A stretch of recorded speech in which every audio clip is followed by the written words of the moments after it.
Assalamualaikum warahmatullahi wabarakatuh. Perkenalkan, saya Putri Syaskia Aulia Angelina dengan NIM 19471411004 dari kelas C19A. Di sini akan mempresentasikan proposal saya untuk memenuhi tugas mata kuliah akhir metodologi penelitian oleh dosen pengampu Dr. Haji Lukman SSMAG.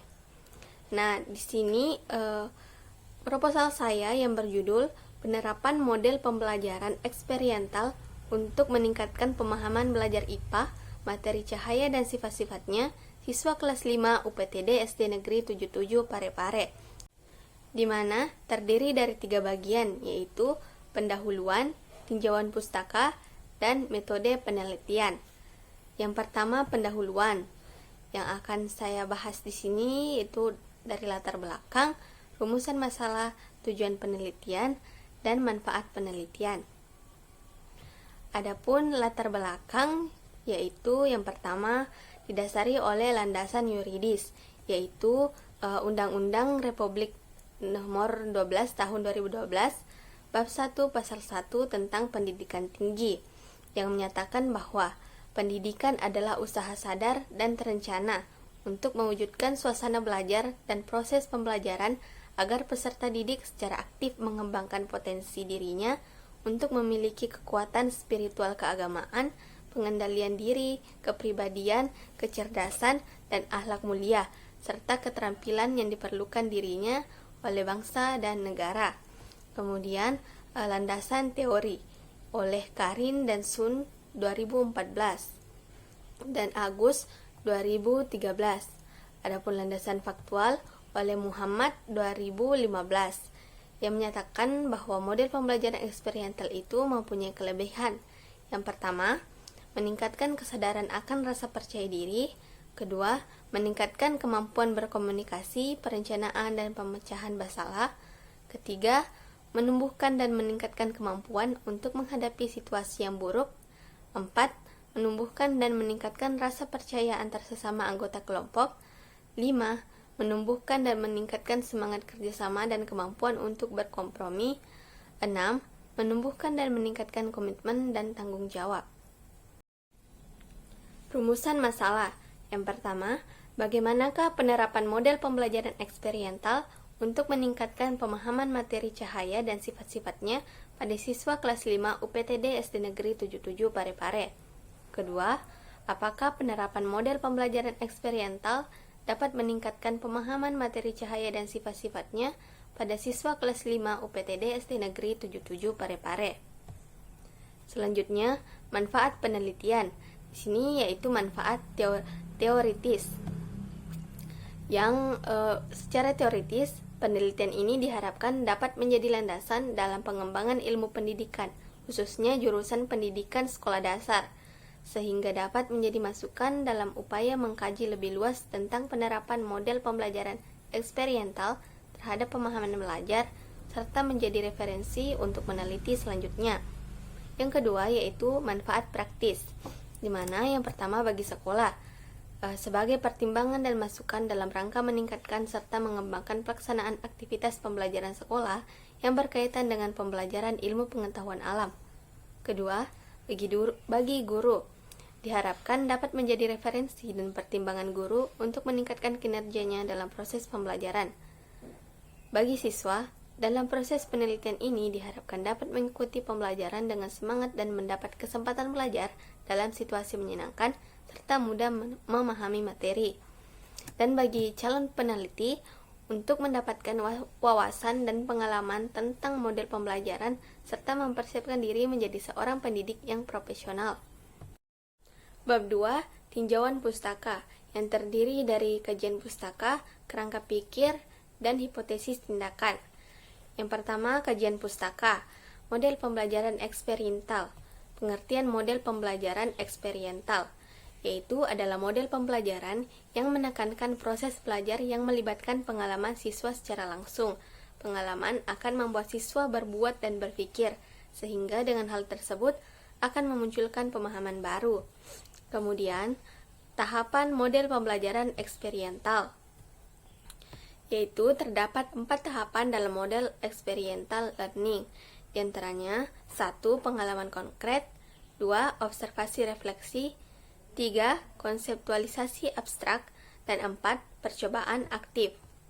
Selanjutnya, gaya belajar model pembelajaran eksperimental. Ada 4 gaya belajar atau proses belajar. Individu mempunyai kecenderungan 4 kutub gaya, yaitu kutub perasaan atau feeling, constraint experience, kutub pemikiran atau thinking, abstract conceptualization, kutub pengamatan atau watching, reflective observation, dan kutub tindakan atau doing, active experimentation. Selanjutnya, tentang pemahaman pembelajaran IPA. Yang pertama, pengertian IPA. IPA adalah ilmu pengetahuan yang mempelajari tentang alam secara sistematis untuk menemukan sebuah fakta, teori, dan konsep yang didasarkan pada proses penemuan dengan pengamatan dan percobaan yang dilakukan oleh manusia. Pengetahuan dalam pembelajaran IPA tersusun dalam suatu sistem sehingga mempunyai kesatuan yang utuh dalam setiap materi yang ada dalam IPA. Kemudian, unsur-unsur IPA. Hakikat IPA menurut Puskur, Kumala 2016, mengemukakan bahwa meliputi 4 unsur utama. 1. Sikap. Sikap yang didasari seorang ilmuwan selama proses mendapatkan suatu pengetahuan. Sikap tersebut terdiri dari rasa ingin tahu tentang benda, fenomena alam, makhluk hidup, serta hubungan sebab akibat yang menimbulkan masalah baru yang dapat dipecahkan melalui prosedur yang benar bersifat open-minded. 2. Proses, yaitu prosedur pemecahan masalah melalui metode ilmiah yang terdiri dari penyusunan hipotesis, perancangan eksperimen atau percobaan, evaluasi, pengukuran, dan penarikan kesimpulan. Ketiga, produk, yaitu berupa fakta, prinsip, teori, dan hukum. Batang tubuh IPA berisi 3 dimensi pengetahuan, yaitu pengetahuan faktual, pengetahuan konseptual, pengetahuan prosedural, dan dimensi pengetahuan metakognitif. Selanjutnya, keempat, aplikasi. Penerapan metode ilmiah dan konsep IPA dalam kehidupan sehari-hari. Konsep IPA yang telah didapatkan dalam proses menggunakan metode ilmiah selanjutnya dapat digunakan dalam kehidupan untuk kemaslahatan umat manusia. Selanjutnya, pada pengertian pemahaman, yaitu kemampuan seseorang untuk menyatakan kembali pengetahuan atau fakta-fakta yang pernah diterima dengan menggunakan bahasanya sendiri. Tingkatan dalam pemahaman belajar IPA. Tingkatan dalam pemahaman pembelajaran IPA terdapat 3 tingkatan. Yang dimaksud yaitu siswa dapat menerjemahkan atau kemampuan dalam memahami apa yang dipelajari dengan bahasa sendiri, namun tetap memenuhi ketentuan berkenaan dengan ide atau gagasan dari konsep tersebut. Siswa dapat menginterpretasi atau kemampuan mengaitkan berbagai pengetahuan dari konsep yang telah dipelajari, dan siswa dapat mengeksplorasi atau kemampuan memberikan kesimpulan dan contoh-contoh dari apa yang telah dipelajari. Selanjutnya, tentang pembelajaran IPA.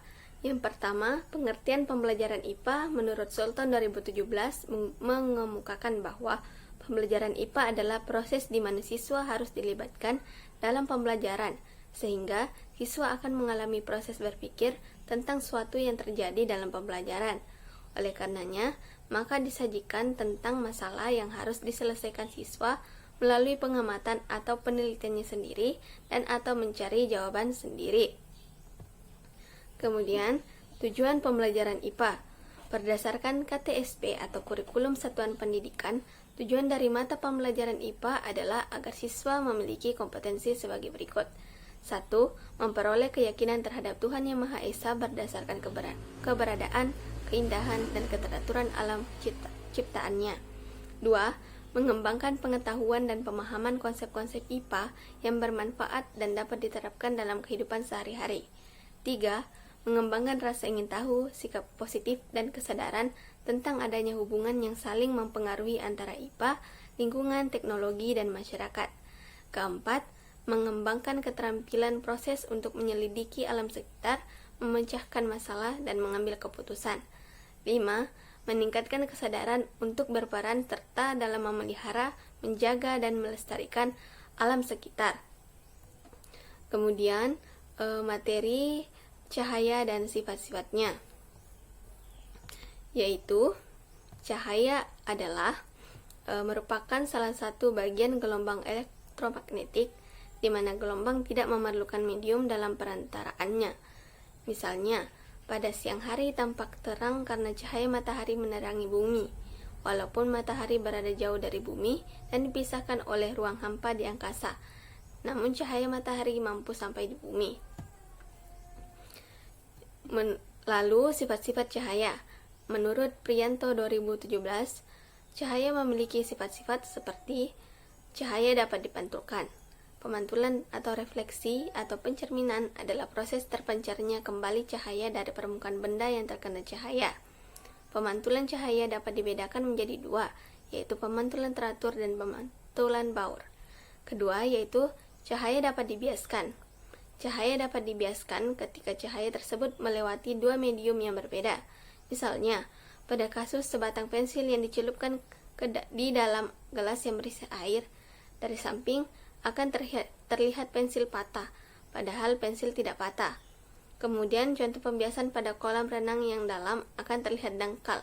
Jika cahaya merambat dari medium yang kurang rapat atau udara menuju medium yang lebih rapat, contohnya air, maka akan dibiaskan mendekati garis normal. Selanjutnya, cahaya merambat lurus. Cahaya akan merambat lurus jika melewati satu medium perantara.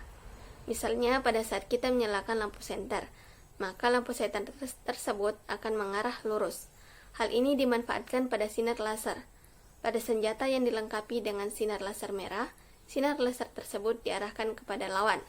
Fungsi sinar laser merah berfungsi sebagai penentu arah tembak senjata. Kemudian cahaya menembus benda bening. Benda bening adalah benda yang dapat ditembus oleh cahaya. Pada saat senter yang telah kita nyalakan kemudian diarahkan pada plastik yang bening, maka cahaya terlihat tembus. Demikian juga cahaya dapat masuk ke dalam rumah melalui celah-celah serta juga dapat melalui kaca jendela bening yang ada di rumah. Jika cahaya mengenai benda yang hitam atau tidak tembus cahaya, maka akan timbul bayangan. Misalnya pada waktu siang hari berjalan, maka kita akan melihat bayangan kita. Selanjutnya, cahaya dapat diuraikan. Dispersi adalah gejala paruraian cahaya putih atau polikromatik menjadi cahaya berwarna-warni atau monokromatik. Cahaya putih yang diarahkan ke prisma akan terurai menjadi cahaya berwarna merah, jingga, kuning, hijau, biru, nila, dan ungu. Cahaya-cahaya ini memiliki panjang gelombang yang berbeda. Setiap panjang gelombang memiliki indeks bias yang berbeda. Semakin kecil panjang gelombang, semakin besar indeks biasnya. Contoh dispersi cahaya yaitu terbentuknya pelangi. Selanjutnya, hubungan model pembelajaran eksperiental dan pemahaman belajar IPA. Dari pengalaman yang dilakukan siswa, menekankan pada hubungan yang harmonis antara belajar, bekerja, dan aktivitas belajar lainnya dalam menciptakan atau menemukan pengetahuan yang dicari. Oleh karena itu, model pembelajaran ini sesuai dengan materi IPA yaitu cahaya dan sifat-sifatnya karena pembelajaran ini mengarahkan siswa untuk berperan aktif, mengamati dan mengalami langsung konsep yang telah dipelajari. Selain itu, menumbuhkan rasa ingin tahu dan kerjasama dalam membangun sendiri pengetahuannya. Selain itu, siswa diajak untuk memandang secara kritis kejadian yang ditemui dalam kehidupan sehari-hari dengan melakukan pengamatan dan percobaan aktif untuk mengetahui apa yang sebenarnya terjadi, kemudian menarik kesimpulan bersama. Kesimpulan ini sebagai pemahaman yang akan dicapai oleh siswa.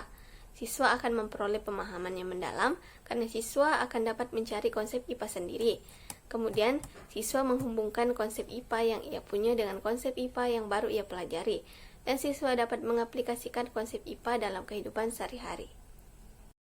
Bagian kedua dari bab kedua yaitu kerangka pikir, di mana semisal kondisi awalnya, pembelajaran IPA yang menekankan pada teacher center.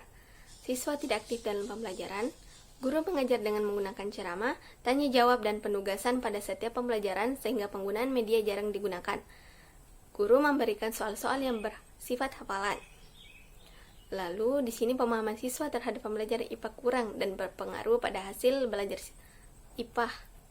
Kemudian tindakan. Pembelajaran dengan menerapkan model pembelajaran eksperiental dan siswa aktif melakukan pengamatan dan percobaan. Siklus 1, pembelajaran menerapkan model pembelajaran eksperimental secara individual dan kelompok besar.